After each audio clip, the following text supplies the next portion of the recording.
okay? Everybody. I ain't holding the gun to his head. Hey, Ratty, I'll play ya. Keep your money, Blink. Even I got too much pride to take money from the mentally disabled. Huh? After Hawkins and Argus find them, they start to scan this guy named Tivo, played by Matthew Trumbull, for his ID chip. What's your name? You can call me Tivo. Tivo? Need I remind you that in this universe, adults 16 years and over all have ID chips in their heads. Sorry, doll. No CID chip. I ain't 16 yet.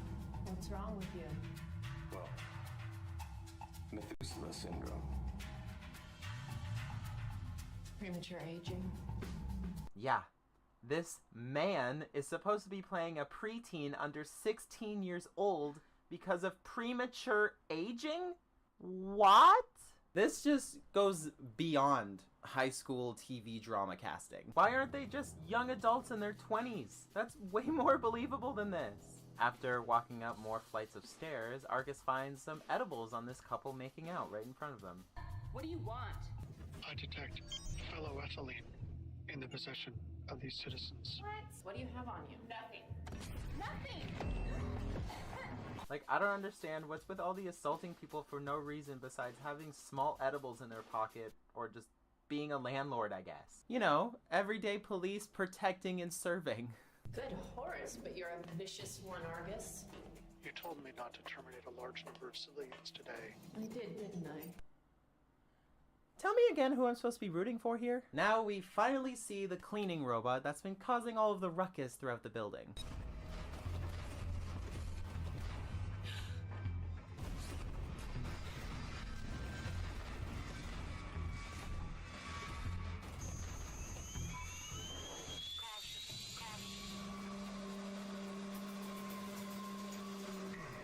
I mean, to be honest, for a low-budget movie, they really did their best with this robot. Yeah, it still looks like shit and doesn't look real at all, but it looks cool at least. It even has mechanical eyebrows just to show when it's about to get angry. So we finally arrive at Vic Richmond's apartment. So get comfortable, grab a snack, refill on your popcorn, because we're going to be here a while. What do you want?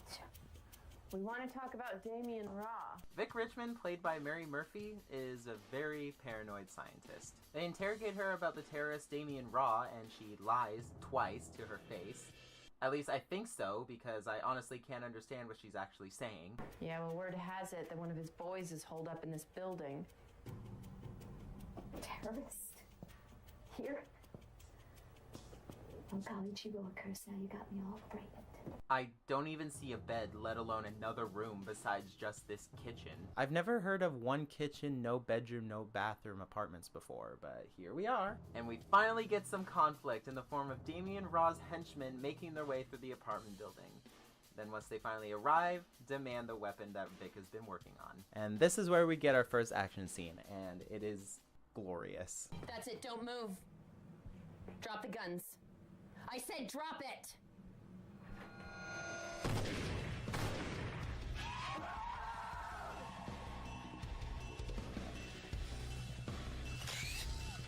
So because of this little squabble, the weapon is primed and goes off through the ventilation system. And now we cut to some random people that live throughout the apartment building. The couple that were making out in the stairs earlier, now in the basement.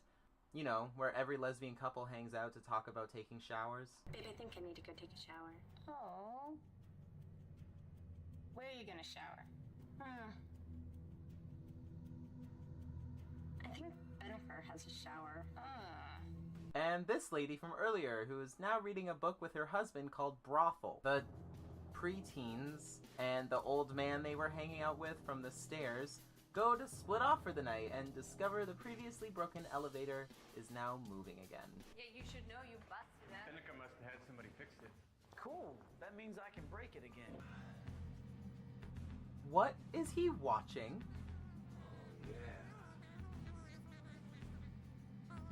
Animal Crossing porn? Why is it making those sounds? Just making regular sex noises would be way less weird than this. And now because of that weapon going through the ventilation system, the couple, the cleaning robot, the elevators, floor...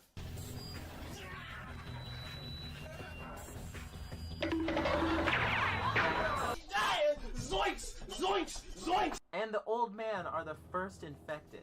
But by what exactly? That weapon Vic Richmond was working on, it was actually a mechanical virus. Invisible nanobots with the prime function to assimilate and convert everything with a microchip. That includes human ID chips that were installed into their brains. So Argus, Vic, Hawkins, and one of Raw's henchmen start to make their way to the lobby, but run into the teenagers in the hallway, still trying to get their friend out of the elevator. Pick! I mean, officer, you gotta help us here. Our friend's trapped in the elevator. It started already. But he already died from the possessed floor, so can't really do much. Then the already converted old man walks out into the hallway, and they just stand there and watch him for about a minute.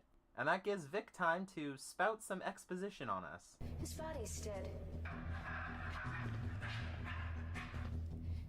The nanobots are in control right now. They're operating him like a flesh puppet. Technically, no, not zombies. Flesh puppets for microscopic sentient robots. And I have to say, considering that I was strictly working from theoretical constructs, they're pretty much doing exactly what they were supposed to be doing.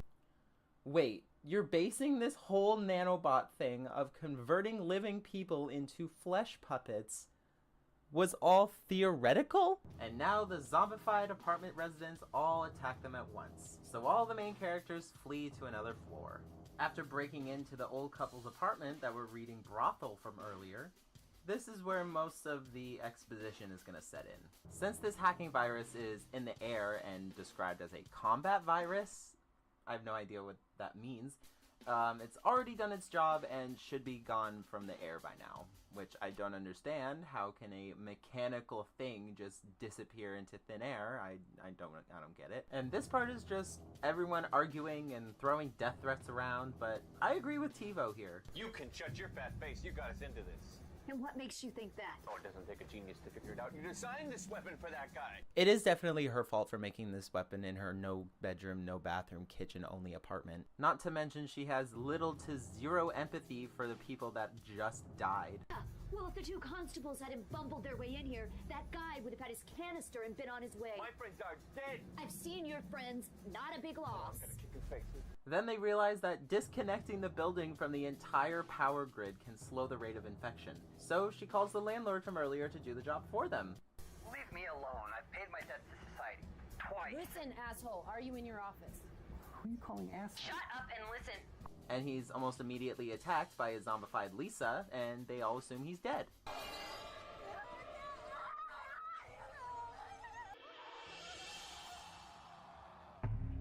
What a hero.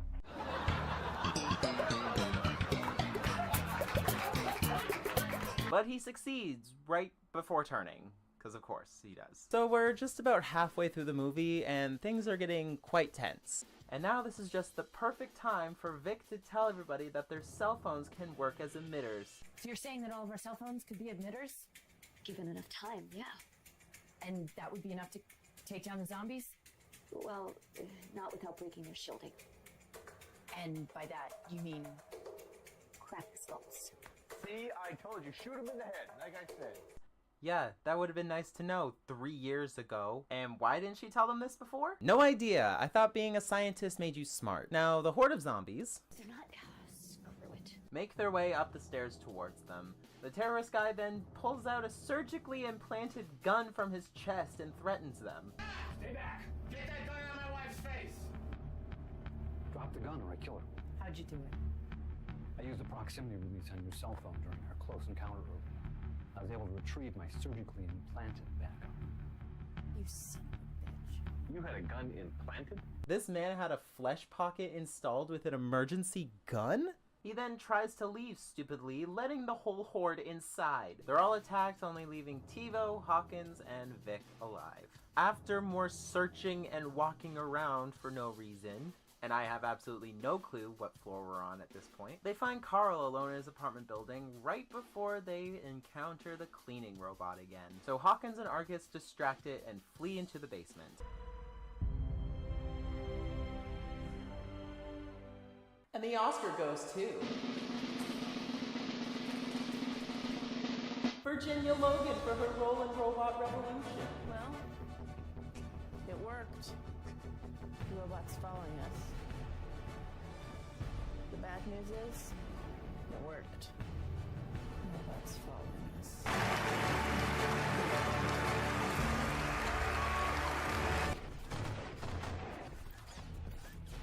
The damn robot's got a laser cannon. Would appear to be a decommissioned military drone. Why is this in a residential apartment building with children? These shootouts are just art.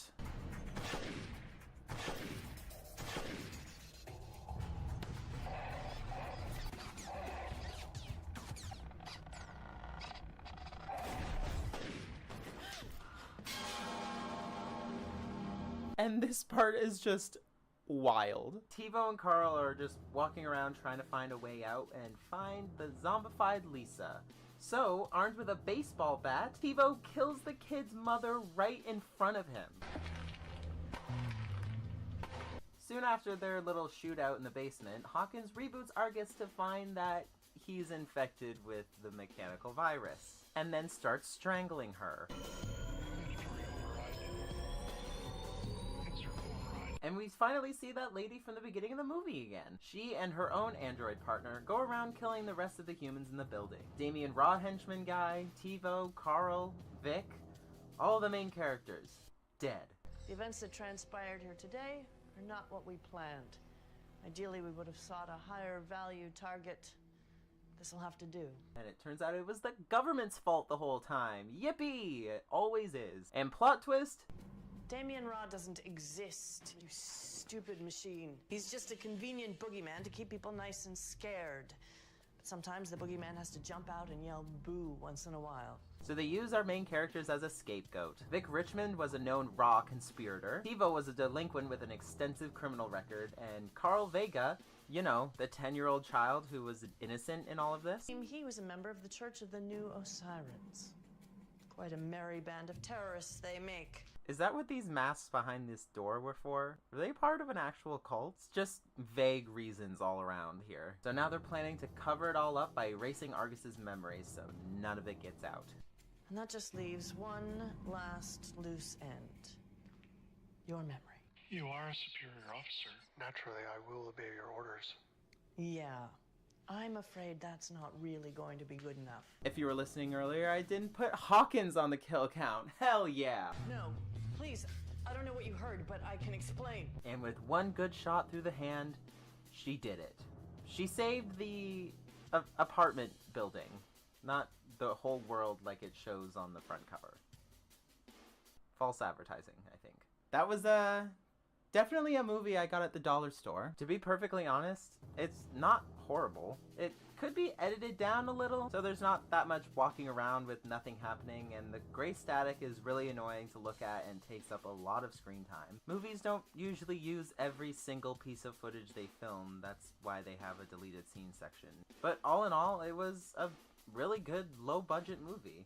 Just saying, this video is all in good fun. I really honestly congratulate the actors and filmmakers for putting this out into the world. It's more than I can ever do. And I really do actually like the lore surrounding this universe. Like, if they made some comic books based on this world, I would absolutely support it. And if you guys want to copy yourself, I found my copy at a Dollarama during Halloween, so I don't know if it could be there or not, but good luck! Happy Halloween, everybody! I've played quite a lot of video games in my life. I've already made a couple videos talking about video games I've played as a child. If you were subscribed, you would have seen them.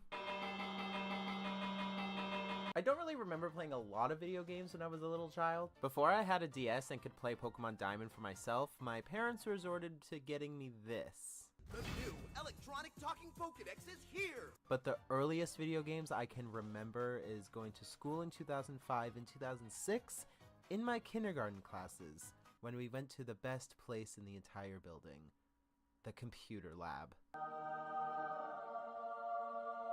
And this was for some reason located in the storage room right beside the library or something. And it had rows and rows and rows of bulky monitors running nothing but... This is where the students can log on with their own school ID to play Flash games. Eventually the teacher catches them and kicks them out for using the computers inappropriately. Totally not from experience. But for me, it was the best time because I hated my class and I hated my teacher. So yeah, it was sort of my first form of escapism in my life, then it's spiraled down from there. These are all old educational computer games, by the way. I'm sure there was a lot more games that I played in the computer lab in those days. These are just a very few amount of games that I remember playing in school, but it's enough that I can make a video about them. But since I played them about, how many years ago? 18 years? I have not played these games in 18 years. I can't actually physically play them. I have to get footage off the internet for them. And they're all down in the description, by the way, if you want to go rewatch that footage. Okay, so let's boot up the old PC and launch game number 1.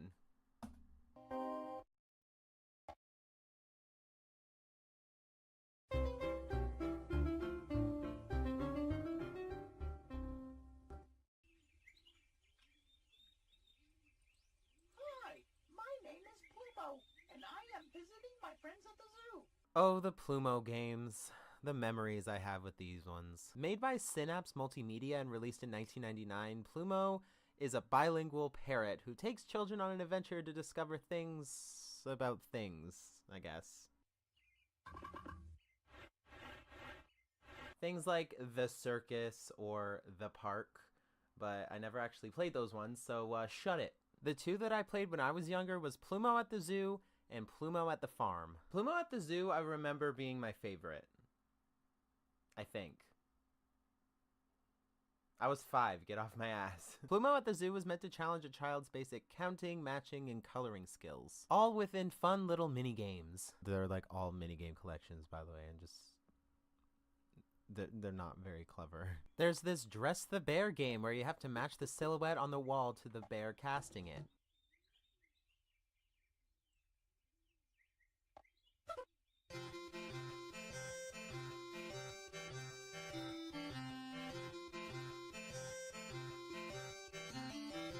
I don't know why, but the bear was my favorite character as a kid, but now I know why. He's definitely a stoner. Then there's a game where you have to match the shape of the animal that was swallowed by a snake. What the hell is this, Anaconda? How big are these snakes at the zoo that are capable of swallowing whole elephants?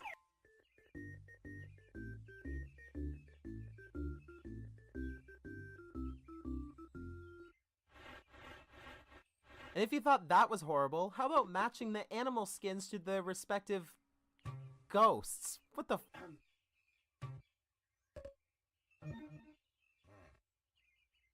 Does this zoo have a poaching problem? Bye-bye. Come see us again. Now that my childhood has been ruined yet again, let's move on to Plumo at the Farm.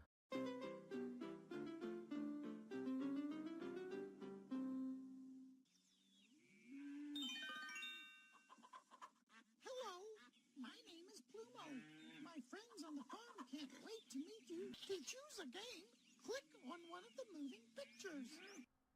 It's exactly the same game. And yet again, it's another minigame collection to learn various topics like adding, matching, connecting a hose in a path across a garden to water the flowers directly from the nose of a living ground water pump. What? There's also a minigame where you have to connect the hands correctly on the indicated time. And the sun melts the earth from being so close to the atmosphere. Next are the house games. I know, that sounds weird out of context, I know. The early Learning House games are basically just minigame collections, all based on a different subject. But there was only one out of the series that I didn't play when I was younger, and that being Trudy's Time and Place House. Hi, I'm Trudy. Come play in my Time and Place House. Starring this really scary looking alligator thing, and my headcanon is that this house is a TARDIS, because you can literally control time and space with it. Hour.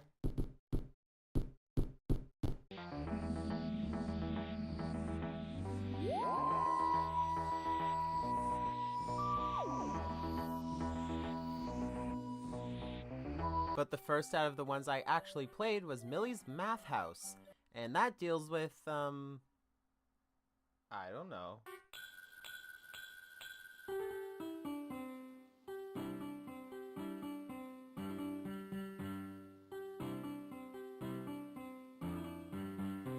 The menu opens up and gotta good cast of characters here. What the fuck is that? I'm Millie. Come play in my map house. There's a duck standing behind a curtain. What are you hiding behind there? Hi, I'm Dorothy. Let's play What's My Number? And it's just basic counting, adding, and subtracting. Put as many objects on your side of the stage as Dorothy tells you to, obviously making you do math in the process sometimes. Very good. 6.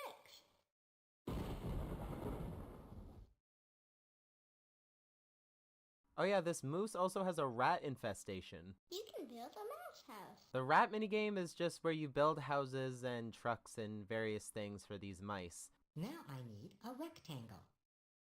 That's it. Nice house. Time to move in. Yes, I did it! Time to pay your rent now, rodents. Here are little, middle, and big.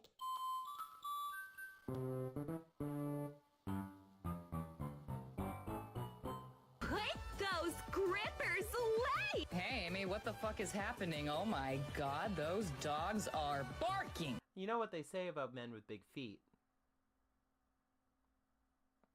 Big shoes. What else did you think I was gonna say? They're just giving it away for free. Should I censor this? You just have to match the shoe size to the respective feet until the shelf is empty and it starts all over again to satisfy these living jelly beans who talk like this. I'm little. Shoes, please. Nice fit. Thanks.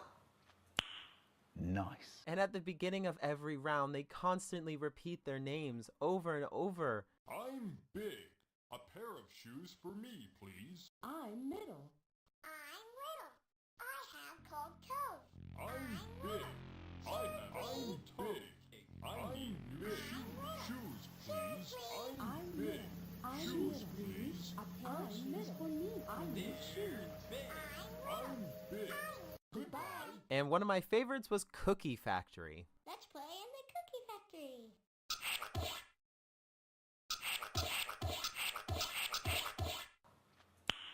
Nice. When I was younger, I remember my teacher getting upset with me because I would play this one game and nothing else. You bake cookies for this lovely chap over here who tells you how many jelly beans he wants on the cookies. Put one jelly bean on my cookie, please. 1. Thank you. And then he immediately eats them.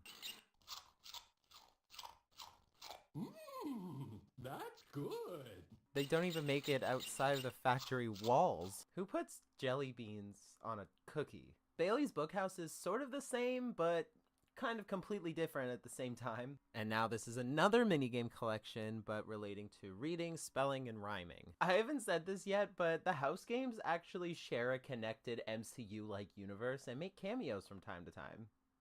Even that creepy alligator thing. The first of the 7 minigames is Edmo and Houdini.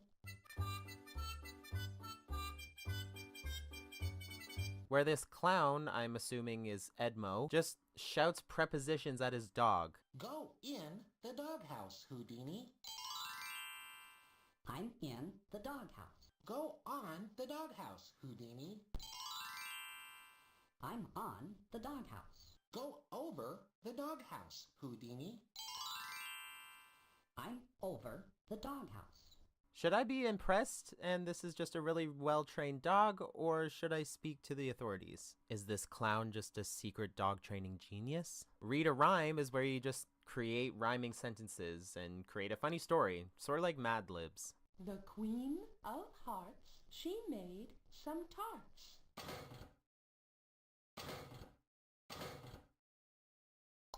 Someone has stolen my tarts! Georgie, Porgy, Pudding, and Pie kissed the chimp and made her spy.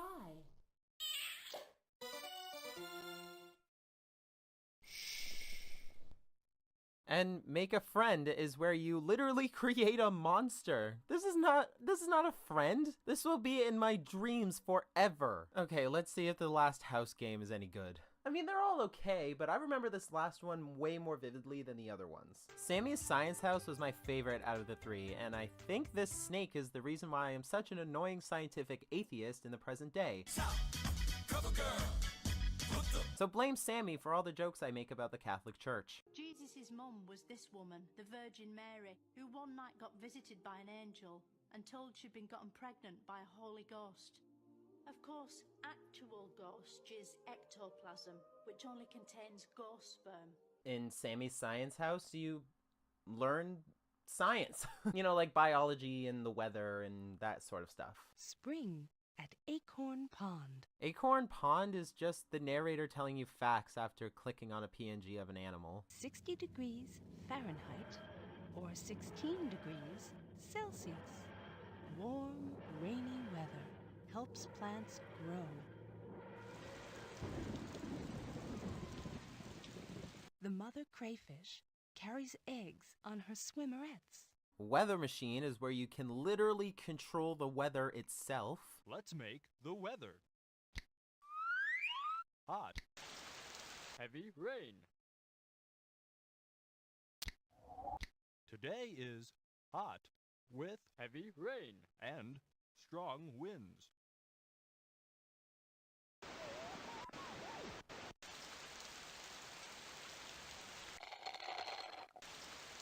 Today is hot with no rain and strong winds.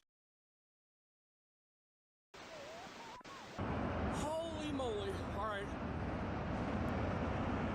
Holy shit. My favorites were Sorting Station, where you sort PNGs into the living trash bins that it belongs into. Animals with no shells. Animals with shells. Spiders.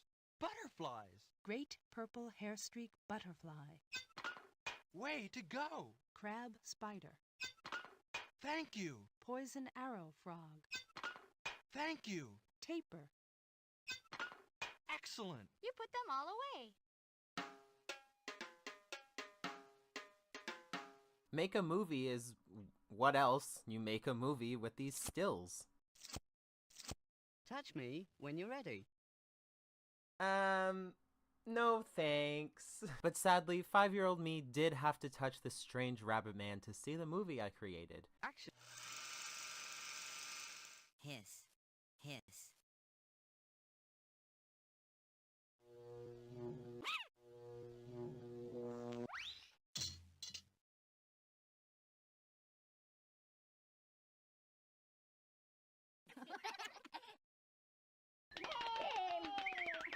And I think I played this game more than any other ones. And for some reason, just seeing the movie that I created playing out in front of me just captivated me.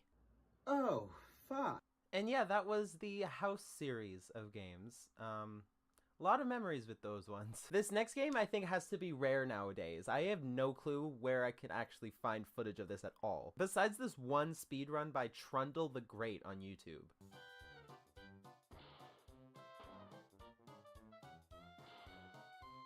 This was the version of Math Circus I remember. Not the original or the Leapfrog branded shit. This is Math Circus. Do I still hate it?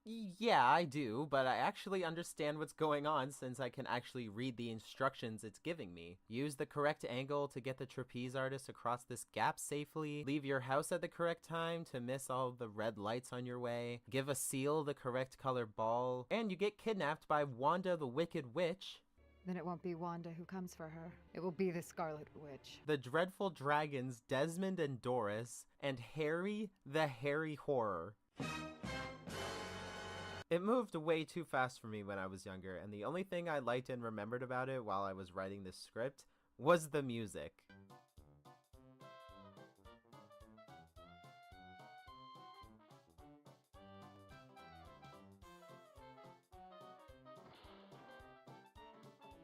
This last one I think has to be a fan favorite.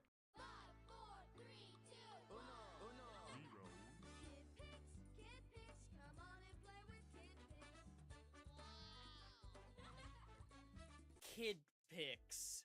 Really bad name.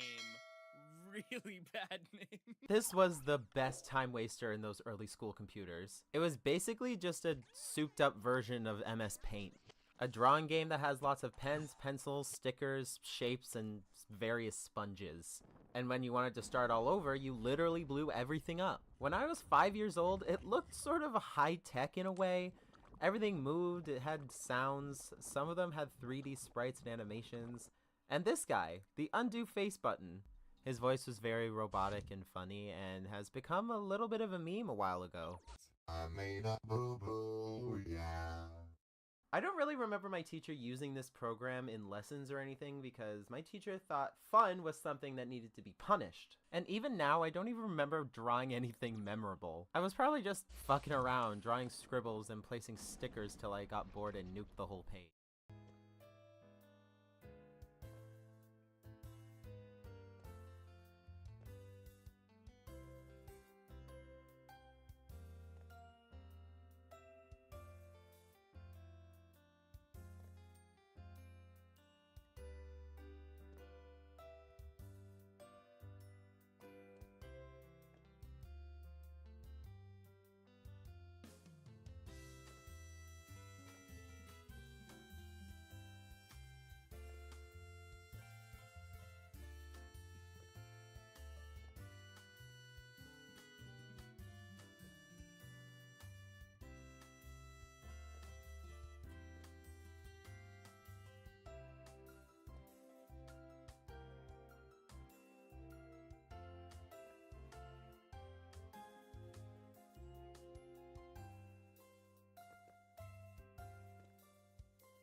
Hello?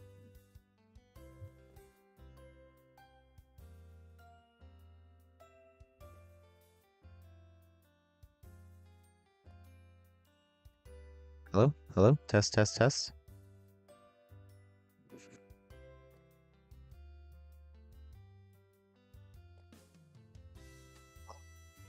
Awesome. Okay. Now we can continue. So, Monferno, Geodude, Machop, Magikarp, Ponyta, and Seal. Cool team of a mixed variety, but did we beat the Valley Windworks, so we're still in Former Town.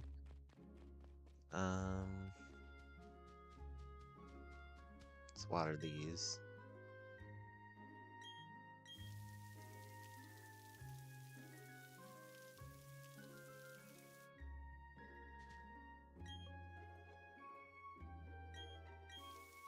Because I didn't know berries actually got you stickers in this, because I do want to decorate my Pokemon's Pokeballs, actually.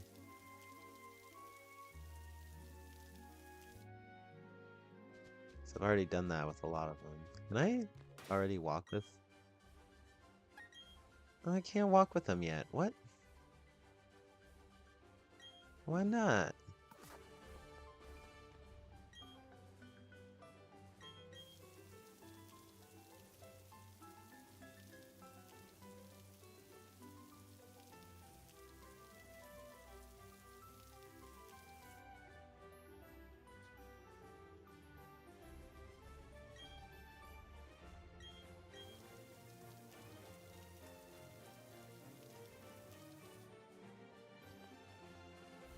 Did put some honey on this tree over here. Nope, nothing.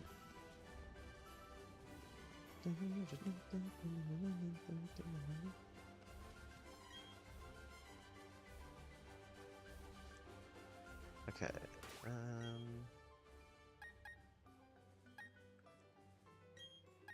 let's get Magikarp up here.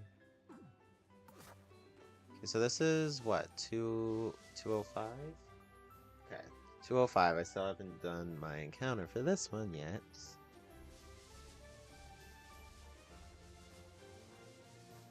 There you go. Ooh, Pachirisu.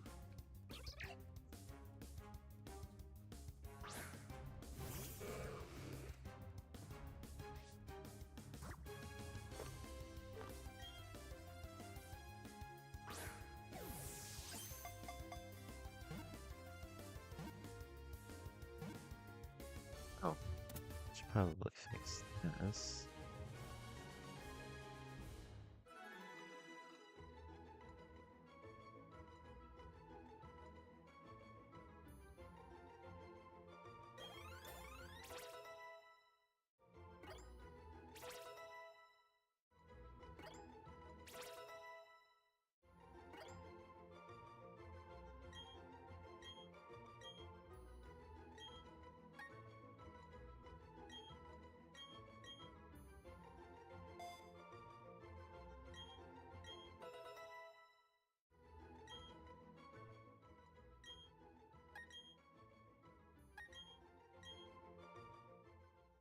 Okay. So just like yesterday, I'm gonna pick the card. I don't look at it. I have no idea what's I'm picking. Let's dig all the way down to the bottom. This one.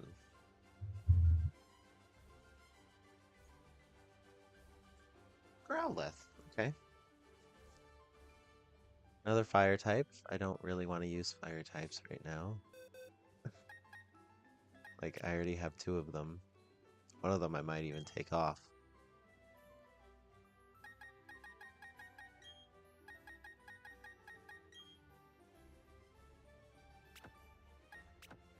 Oh, jeez.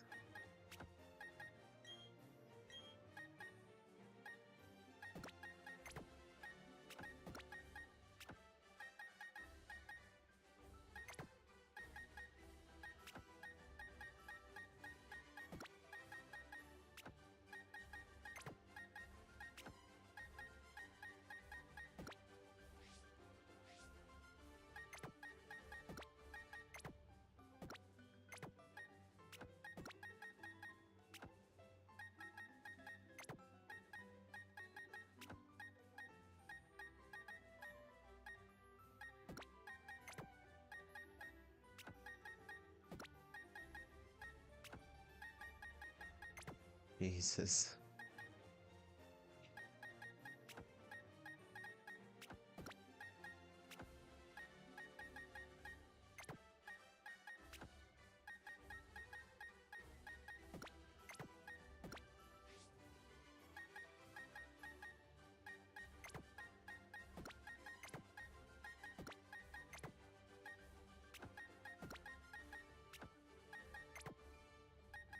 So many Growlithes. Aw. Okay, I might have to keep Jack. This one's named after my dead dog. Sad. Definitely keeping you, obviously. I might just evolve you, because I want to. Where'd that Pachirisu go?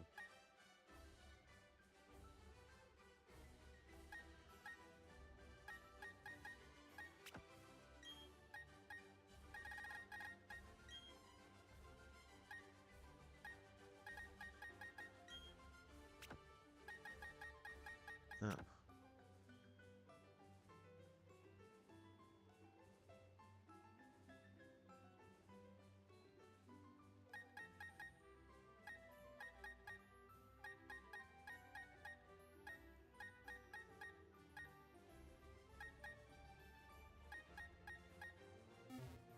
Okay.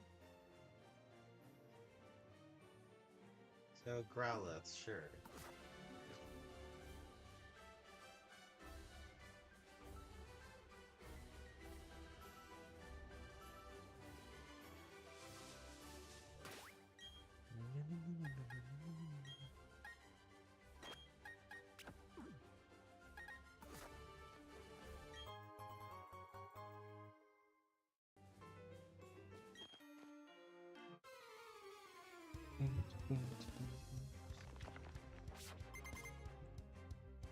See, if the character models were like this the whole time,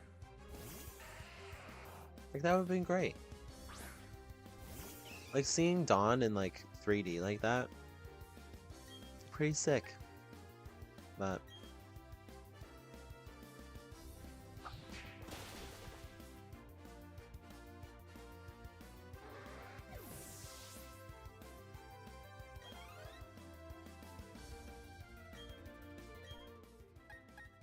actually, no, let's have our Machops fight each other.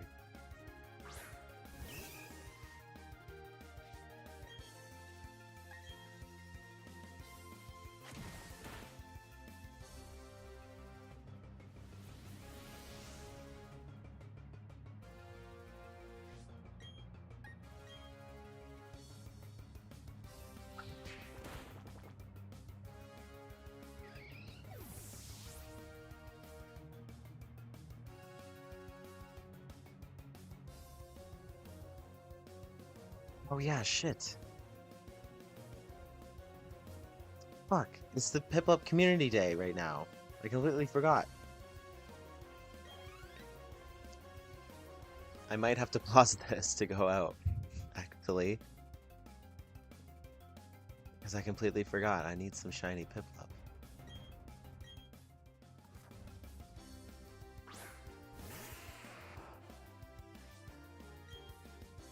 Come on.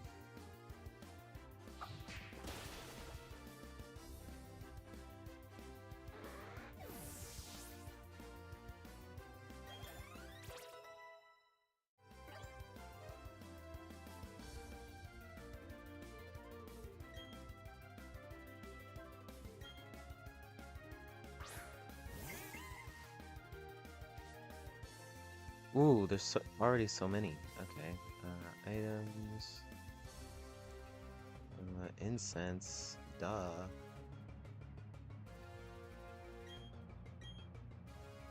I don't even have to go out. This Piplup already appearing so, like, around me right now.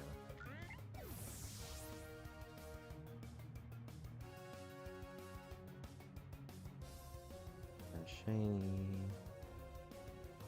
No.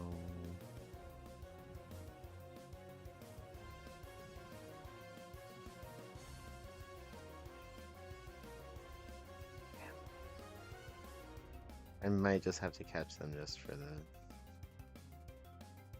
EXP.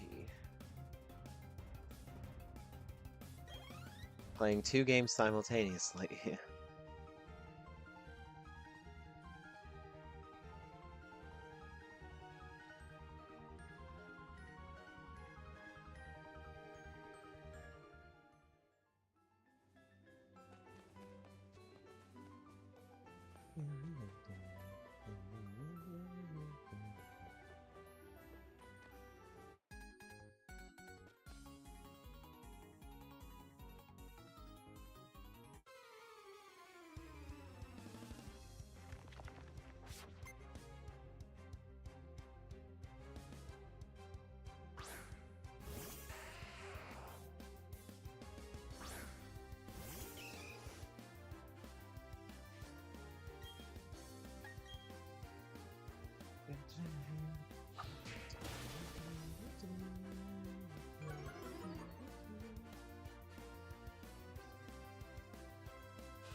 I need to actually go out.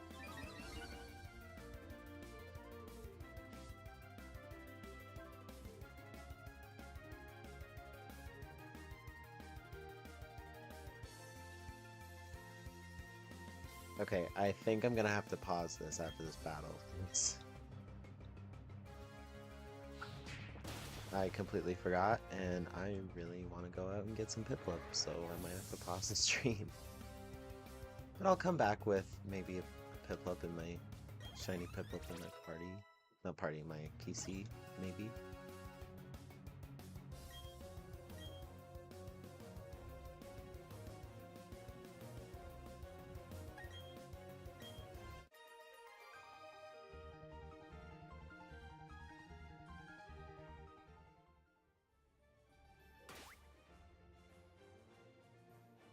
Okay, and I'm pausing, and I'm going out for like